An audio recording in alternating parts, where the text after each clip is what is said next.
Un enfant handicapé, un couple, et les meilleurs soins offerts à cet enfant handicapé. Quand je vous dis meilleurs soins, c'est les meilleures méthodes de rééducation qui existent. C'est la meilleure alimentation qu'on puisse faire pour lui. C'est tout ce qu'il y a de meilleur.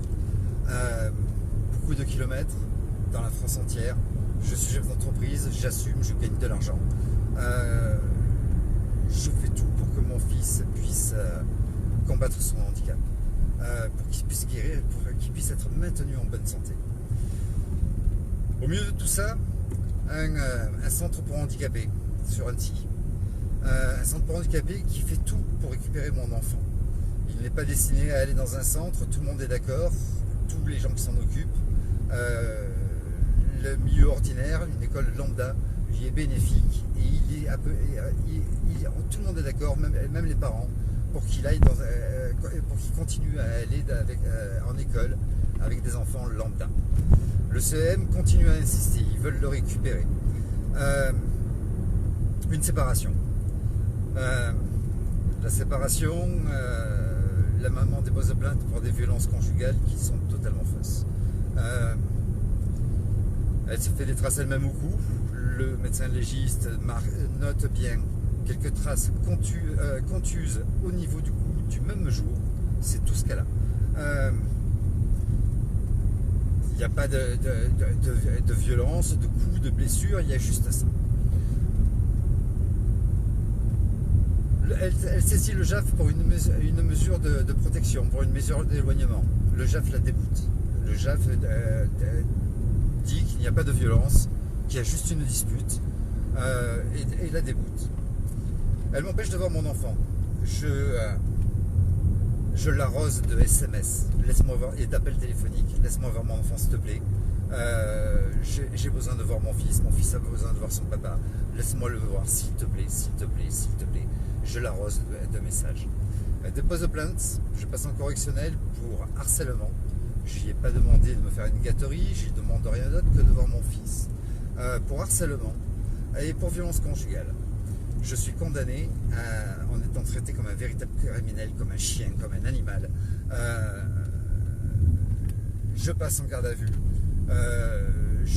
Mon affaire est traitée par un flic aux affaires familiales qui n'assume plus son poste, qui est complètement dépressif. Il m'explique, les larmes aux yeux, qu'il n'assume plus. Que le matin même, il a été chercher un enfant de 2 mois qui venait d'être violé par son papa. Enfin, il a été chez l'enfant de 2 mois qui venait d'être violé chez son papa, par son papa, pardon. Il est au bout du rouleau, c'est lui qui traite mon histoire. Il me signifie mes gardes à vue alors que moi j'ai été allé décontracté parce que j'ai rien à me reprocher. Il me met en garde à vue, je suis déféré au parquet, je suis maltraité par les juges et par les procureurs. Je passe en correctionnel. En correctionnel, je suis condamné à 2 mois de prison, 2 mois avec sursis, 2500 € d'amende, avec une obligation de me faire soigner. Soigner de quoi, je ne sais pas, mais une obligation de soins et une obligation de signer un registre toutes les semaines dans un commissariat. Je deviens un délinquant à 46 ans.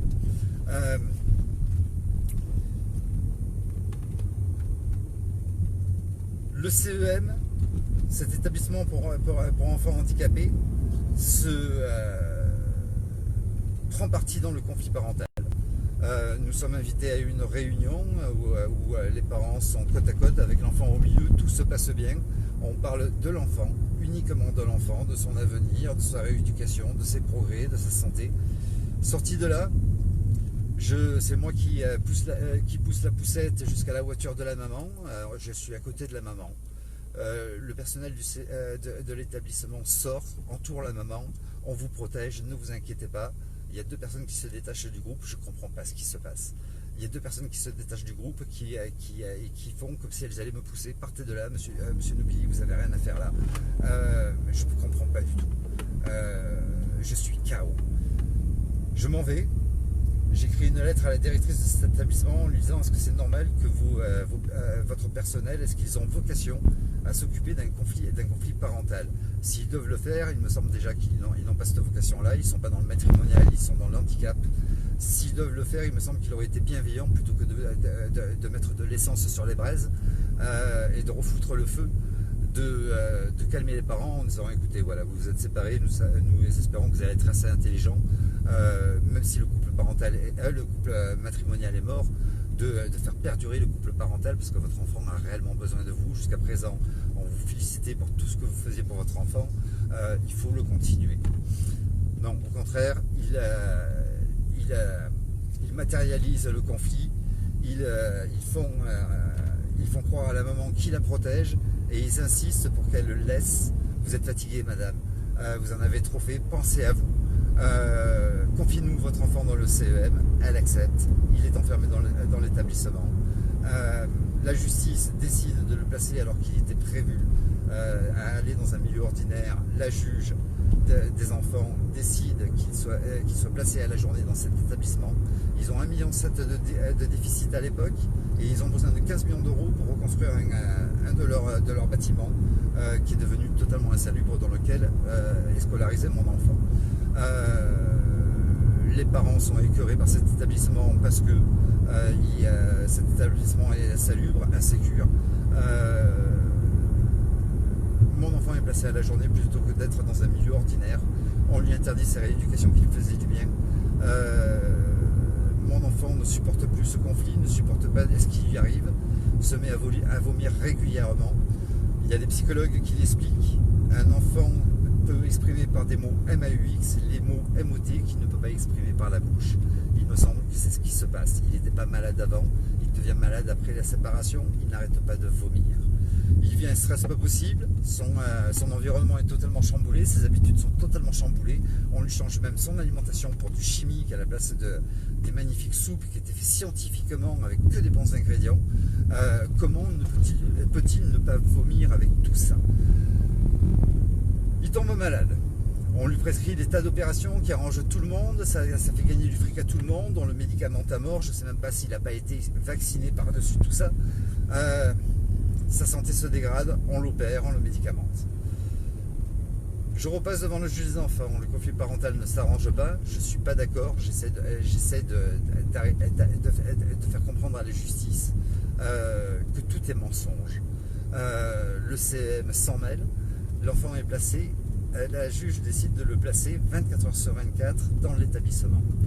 Je fais appel, en appel, je gagne.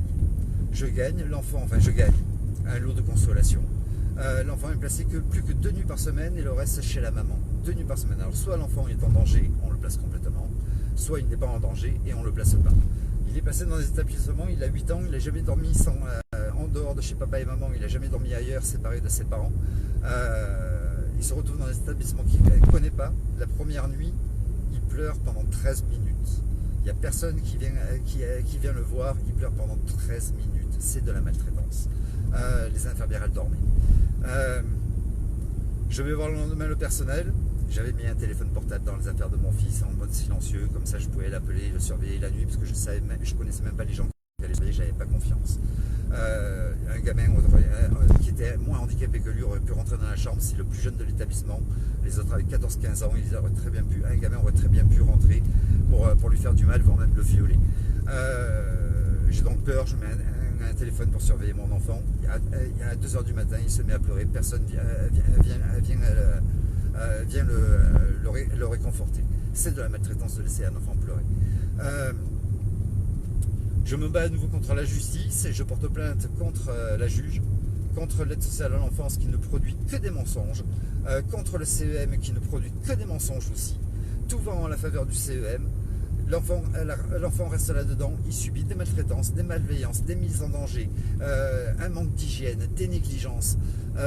C'est l'horreur, c'est l'horreur. Ça fait 9 ans qu'il subit. Tout est nourri de mensonges. Le décor est planté. Impossible de revenir en arrière, c'est impossible de faire entendre raison à qui que ce soit. J'apporte pourtant les preuves, je les donne à tout le monde. Personne ne veut l'entendre. Le décor est planté, c'est un décor de misère. Mon enfant, il est décidé qu'il est en danger. Je suis même accusé moi-même d'être par la justice, d'avoir été malveillant, d'avoir fait faire un régime à mon fils, de lui avoir supprimé son alimentation. Alors qu'en fait, oui, quand il vomissait chez moi, au début je l'amenais aux urgences parce que c'était pas normal. Parfois il vomissait dès la première seconde, je le déposais sur le canapé, on venait d'arriver, je venais de le récupérer chez la mère.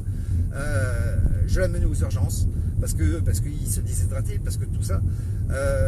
Aux urgences, dans tous les papiers des urgences, c'est bien noté, la cause du vomissement, c'est parce qu'il est constipé. On le nourrit par gavage, c'est-à-dire qu'il a un trou dans l'estomac dans lequel une pompe injecte du produit, soit la soupe qu'on faisait au début, étudiée par des nutritionnistes et des diététiciens, etc., soit le chimique qu'on lui a prescrit qui est véritablement infâme. Un enfant lambda, quand il est constipé, au bout d'un moment il va dire j'ai un trop plein, j'arrête de manger, j'ai plus faim, j'ai mal au ventre. Lui il ne peut pas se plaindre, il ne peut rien dire. On le gave, au bout d'un moment il faut que ça sorte d'un côté, puisque ça ne sort pas d'un côté, il faut que ça sorte de l'autre. Il se met à vomir. Est-ce qu'on peut dire que je suis responsable du vomissement de mon enfant ou de sa constipation? Il arrive chez moi, il est déjà constipé. Je l'amène aux urgences. Au bout d'un moment, puisqu'il prend l'habitude de vomir, est-ce qu'il ne m'indique pas quelque chose? Est-ce qu'il ne m'indique pas par des mots MAUX, c'est les mots qu'il ne peut pas exprimer par la bouche puisqu'il est non-verbal. Ceci dit, j'ai l'habitude des urgences, je vois ce qu'ils font, ils réduisent l'alimentation, voire même ils la suppriment pour ne mettre plus que de l'hydratation, une soluté d'hydratation. À chaque fois qu'il tombe malade chez moi, par la suite, j'appelle simplement le service pédiatrique de l'hôpital en disant voilà, il est encore en train de vomir, qu'est-ce que vous me conseillez de faire? Est-ce que je vous l'amène ou est-ce que je fais la même chose que vous? Il me conseille donc arrêtez l'alimentation, mettez-le en hydratation et attendez un petit peu. Les vomissements se calment, mais effectivement, mon fils, il n'a pas été nourri, donc il perd un petit peu de poids. La maman, avant de me le confier, le pèse, comme si c'était un colis. Et une fois qu'elle a récupéré, le pèse à nouveau. Elle constate qu'il y a une perte de poids. Est-ce que ça n'a pas été manipulé pour qu'il perde du poids chez moi? Je me pose la question et j'ai le droit de me la poser. Comment on peut peser un enfant avant de le confier à son père pour le peser après pour savoir s'il a bien été nourri? Est-ce que je suis assez farfelu? Je rappelle juste qu'un expert psychiatre a dit que en 3 heures de temps, il a réussi à avoir tout ça, le monsieur. Tous ceux à qui il était dérangé sans arrêt à son téléphone, écrivait des documents, reprenait son expertise avec moi. Il en déduit avec tout ça au bout de 3 heures du temps que je suis un homme très intelligent, que je souffre d'aucune pathologie alors que j'étais en pleine dépression, je pleurais sans cesse, mais pas devant lui. Je pleurais sans cesse parce que mon enfant me manquait, parce que je savais qu'il ne pourrait plus avoir de rééducation, parce qu'il ne pourrait plus reprendre la vie qu'il avait avant, qui était extrêmement bénéfique, c'est marqué sur le papier, il faisait d'immenses progrès, etc. Je tombe en dépression, le mec dit que j'ai aucune pathologie, mais que je me plais à nuire. Mais sûrement que je me plais à nuire. Si tu fais du mal à mon enfant, bien sûr que j'ai envie de te nuire, et je pense que je pourrais en jouir de te faire du mal. Et je pense que tous les parents, même les animaux, c'est la même chose. Je me bats contre tout le monde. Ça bénéficie uniquement au CEM, à personne d'autre. Ils ont besoin d'1,7 million pour recouvrir leur déficit. Ils ont besoin de 15 millions d'euros pour reconstruire un bâtiment. Les juges cautionnent tout ça. Dernièrement, à la dernière équipe de l'ASE, je leur demande, il faut arrêter les mensonges. Dans leur dernier rapport qu'ils ont donné à la juge, à la dernière audience, il est marqué Monsieur Nobili a violenté non seulement la maman, mais 3 autres de ses compagnes. Effectivement, il y a eu un complot contre moi. Il y a 3 de mes ex qui sont allés chez la mère et qui ont monté un complot contre moi. J'ai des armes chez moi. J'ai tué quelqu'un sur Marseille. Je les frappe toutes, etc., etc. Et elles font des attestations. Et puis finalement, prise de regret, elles viennent chez moi, une après l'autre. Elles viennent chez moi et elles demandent pardon. Et elle me signe des contre-attestations en disant ce qu'on a écrit chez la maman, on les dévalide complètement, on lui a téléphoné, on lui interdit de s'en servir, on le dévalide complètement, on a menti, on est désolé, on a été pris par la colère, etc., etc. Tout ce qu'on a dit, c'est pas vrai, on va te faire une contre-attestation. Je produis donc à l'ASE les preuves que ce qu'il marque est totalement faux. Il réplique par monsieur, on ne peut pas changer. Votre historique, ce que vous avez lu, c'est votre historique. Mon historique date de 2017, et ce qui est couché sur le papier où il est dit que je violente 3 de mes compagnes, ça date de 2020. Donc l'historique, ils l'ont bien modifié. Sinon, ça n'apparaîtrait en aucun cas, ces mensonges-là. Je prouve par A plus Z que les médecins ne m'accable pas, bien au contraire, il marque sur le papier, le papa s'interroge, n'arrive pas à comprendre pourquoi son enfant est malade chez lui, alors qu'il fait le strict nécessaire. Ils ne comprennent pas. Il est bien noté constipation pour la cause du vomissement. Je reçois mon enfant, il est pas constipé, c'est pas moi qui le constipe, hein. J'y ai pas mis un bouchon dans les fesses pour pas qu'il fasse ses besoins. Il vomit, ça me retombe dessus, c'est moi le responsable. Je récupère un jour mon enfant, c'est mon premier jour de vacances. La maman me téléphone, elle me dit t'inquiète pas, ne viens pas le chercher à la maison, il est aux urgences, mais t'inquiète pas, c'est pas grave. Quand j'arrive aux urgences, mon enfant est dans un état comateux, il ne se réveille pas, il a les joues brûlées par son vomi. On ne se brûle pas les joues parce qu'on a vomi en quelques secondes. C'est qu'il a macéré dans son vomi pendant un petit moment. Il a les 2 joues brûlées par son vomi. Cette hospitalisation que je vais passer avec mon fils pendant 1 semaine de vacances à l'hôpital, avec mon fils sous oxygène, il est vraiment pas bien. Il est dans un état proche du coma. Il a du mal à se réveiller. Il finit par se réveiller. Je la passe la semaine avec mon fils.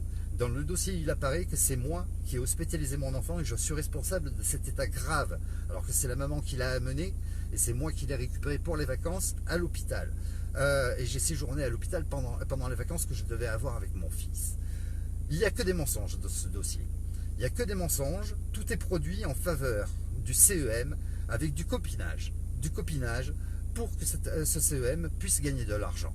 Au début du placement, je suis reçu par un responsable. Il n'y a que des responsables et des directeurs là-dedans. C'est extrêmement lucratif. Ils se disent être une association, mais il y a des dizaines de millions qui sont gagnés. Il me reçoit, il me serre la main, il me dit bonjour monsieur Nobili, je suis heureux de vous rencontrer, nous allons travailler ensemble sur la santé de votre enfant. Quoi de mieux? Je suis émerveillé, je suis ravi de le rencontrer. Dès lors qu'on me dit qu'on travaille dans le sens de mon enfant et pas contre mon enfant, ça me va très bien. T'es mon ami. Au bout d'un moment, j'y explique, écoutez, puisqu'on discute de la santé de mon enfant, il va falloir qu'il s'absente 15 jours, 2 fois par an, pour aller en Espagne faire de la méthode des Saintis. 1 semaine tous les mois ou tous les 2 mois selon ses progrès pour faire la méthode MEDEC. 1 heure ou 2 heures par semaine pour faire la méthode Padovan. Là, il me regarde dans les yeux et il me dit, monsieur Nobili, ça va être impossible. J'ai dit pourquoi? Il me dit parce que dès lors que votre enfant s'absente, on perd 250 € par jour. On perd 250 € par jour. Là, je le regarde, je dis, écoutez-moi, monsieur, tout à l'heure, on parlait de la santé de mon enfant, j'étais ravi de vous rencontrer. Maintenant, on ne parle plus de la santé de mon enfant, on parle de votre business. J'aime le business, j'en fais aussi. J'aime gagner de l'argent. Mais là, vous ne parlez plus de la santé de mon enfant, et là, ça me dérange.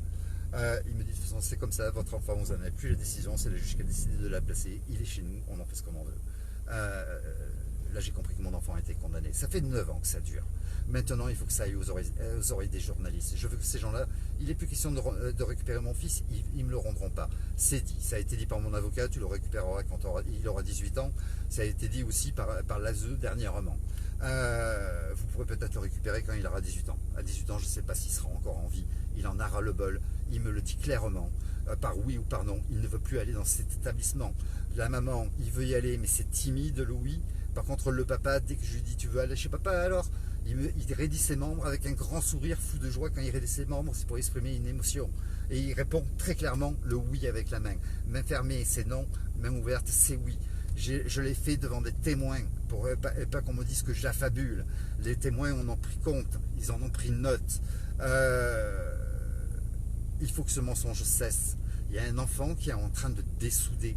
Il en a marre de cette situation. Il veut revenir chez son papa. Dans le jugement, il est noté. Il veut bien aller chez son papa, mais en compagnie d'une tierce personne. L'enfant, il ne parle pas. Comment il peut dire ça? C'est très simple. La juge dit aussi, à la même audience, juste après avoir dit ça, Nello ne comprend pas les phrases complexes. Comment il peut comprendre ce que c'est déjà une tierce personne s'il ne comprend pas les phrases complexes? Donc j'ai interrompu la juge en lui disant, madame, il me semble, excusez-moi de vous interrompre, mais il me semble que c'est contradictoire ce que vous dites. Et si il a pu dire qu'il voulait venir chez son papa, mais avec une tierce personne, il me semble difficile qu'il puisse comprendre des phrases complexes, donc de comprendre cette phrase. Si on dit tu veux aller chez ton papa avec l'armée, avec Poutine, avec l'armée de Netanyahou et le Hamas, il va répondre oui quand même parce qu'il a entendu aller chez son papa. Il est manipulé et les réponses, qui c'est qui les apporte, qui c'est qui interroge mon enfant? C'est l'établissement. C'est l'établissement où il a été placé. C'est eux aujourd'hui qui interrogent mon fils, couche sur le papier. L'enfant et le CEM correspond parfaitement aux besoins de Nello et il y est très bien. Et s'il veut aller chez son papa, c'est avec une tierce personne. C'est eux qui le disent. La psychologue qui interroge mon enfant et les employés qui interrogent mon enfant, l'orthophoniste, ils sont payés par l'établissement. On va pas, un employé Danone, un représentant de Danone ne va pas dire ne mangez pas de mes produits, c'est de la merde, même si ça en est. Ils ne vont pas aller à l'encontre de leur directeur qui leur verse un salaire tous les mois, c'est évident.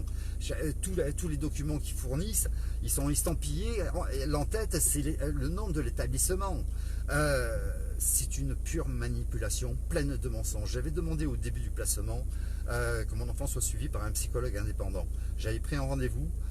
J'avais pris déjà un premier rendez-vous avant qu'il soit enfermé dans cet établissement pour que le psychologue prenne connaissance avec mon enfant, et d'autres rendez-vous devaient suivre. Ça m'a été interdit par l'établissement. Ils veulent l'exclusivité. Ils ne voulaient pas que j'aille voir, que mon enfant soit consulté par un psychologue indépendant. Tout a été fait en faveur de cet établissement. Cet établissement est totalement politisé. L'ancien directeur, sa femme, est adjointe au maire d'Annecy. L'ASE, c'est le conseil départemental. Cet établissement est directement lié au conseil départemental pour la simple et bonne raison, c'est qu'ils ont des assistantes sociales à l'intérieur. Les assistantes sociales, c'est le conseil départemental. Ils traitent du handicap. Le handicap, c'est le conseil départemental. C'est eux qui les subventionnent avec la mairie d'Annecy. Ils sont directement liés. Le conflit d'intérêts n'est plus à prouver. Il est palpable. Il est palpable déjà sur le papier, mais il est plus qu'à démontrer. Il est plus que démontré. On ne peut pas le nier. Et la justice marche avec ça. Les juges reconnaissent au début de l'audience, on ne peut pas lire les dossiers. On ne lit pas les dossiers. Ils lisent uniquement le dossier, le rapport de l'aide sociale à l'enfance qui ne produit que des mensonges depuis le début. Mon enfant, ça fait 9 ans qu'il souffre. Il faut que ça s'arrête. La maman n'a plus la force, elle est gravement malade, elle n'a plus la force de s'occuper de l'enfant. Mon enfant est enfermé 7 jours sur 7 à présent dans cet établissement. Il va finir par en crever. Il est malheureux, il n'en peut plus. Les seuls moments de bonheur qu'il a, c'est quand dans les 3 heures de visite que j'ai par semaine, quand je le vois au début, quand il arrive, on s'amuse comme des dingues sur Annecy. Si la police ne me croit pas, si on pense que je fais de la diffamation, il y a des vidéos de caméra surveillance où certainement je dois passer, parce qu'Annecy est une ville extrêmement surveillée. C'est donc vérifiable. L'enfant est en délire quand il est avec moi. Quand je le ramène dans l'établissement où je dois le raccompagner, où le camion, la bétaillère comme je l'appelle, le camion doit venir le chercher pour le ramener dans l'endroit où il est emprisonné, il fait la tête sur la route du retour. Je lui demande pourquoi, Nello, qu'est-ce qui t'arrive? Est-ce que tu vas retrouver les copains? Il me dit non. Tu veux retourner au CEM? Non, j'essaie de reproduire la question pour qu'elle soit bien comprise. J'essaie de la reformuler à chaque fois. À chaque fois, c'est non. Tu veux aller chez maman? Timidement, il me dit oui. À la limite, il me dit c'est mieux que le CEM. Tu veux aller chez papa? C'est un oui franc avec un sourire jusqu'aux bananes et tous ses membres qui se raidissent. Il exprime sa joie en disant un oui très franc et direct. Il y a des témoins pour ça. Je veux que justice soit faite. Elle ne sera pas faite avec la justice d'Annecy. Il y a du copinage. Il y a du copinage. Ça ne peut pas être autrement pour que le dossier soit salopé depuis le début. Je veux qu'il y ait justice. Je veux qu'il y ait des journalistes qui parlent de cette histoire. Je veux qu'il y ait des personnalités qui s'occupent de cette histoire. Je veux que cette histoire, elle fasse le tour du net. Je veux que ça fasse le buzz pour que ça passe à la télé. C'est comme ça que ça marche aujourd'hui. Si une affaire fait le buzz, les journalistes finissent par s'y intéresser. Il faut la partager. Il s'agit d'un enfant en danger. Mon enfant, à chaque visite où j'ai le droit de le voir, toutes les semaines, je constate de la maltraitance, de la mise en danger, réellement, de la négligence. Mon fils a les cheveux longs, en 3 heures de temps, il a un fauteuil qui est sans arrêt dégueulasse. Les chiottes publiques d'Annecy sont plus propres que le fauteuil roulant de mon fils. Il est infâme. Si c'était des toilettes, je ne m'assierais pas dessus. C'est moi qui le nettoie. En 3 heures de temps, il faut que je nettoie le fauteuil de mon fils parce qu'il n'y a personne qui le fait. c'est moi qui lui coupe les ongles, parce que quand il arrive, il a des ongles comme ça. C'est moi qui lui coupe les cheveux, c'est pas un problème. Je suis coiffeur, je suis spécialisé dans le handicap. J'ai fait des stages d'aide-soignant pour pouvoir manipuler les personnes handicapées, pour ne pas leur faire du mal, etc. quand je leur coupe les cheveux. Je me suis toujours occupé de mon enfant aussi, je me suis spécialisé dans ce domaine. C'est moi qui lui coupe les cheveux, je dois faire tout ça. Ces gens-là, ils font que dalle. Ils ne font que toucher du pognon. Ils ne s'occupent pas de mon enfant il est maltraité. Il faut que ça cesse. Je vous invite à la partager le plus possible, tous les jours s'il le faut. Si vous connaissez du monde, des journalistes, des avocats, des juges à la retraite, etc., je veux que cette affaire soit dénoncée. Ça ne peut plus continuer comme ça. Je ne vais pas attendre que mon enfant meure. Je ne vais pas attendre qu'il ait 18 ans pour le sortir de là. C'est maintenant. Je vous souhaite une bonne soirée, une bonne semaine. Salut.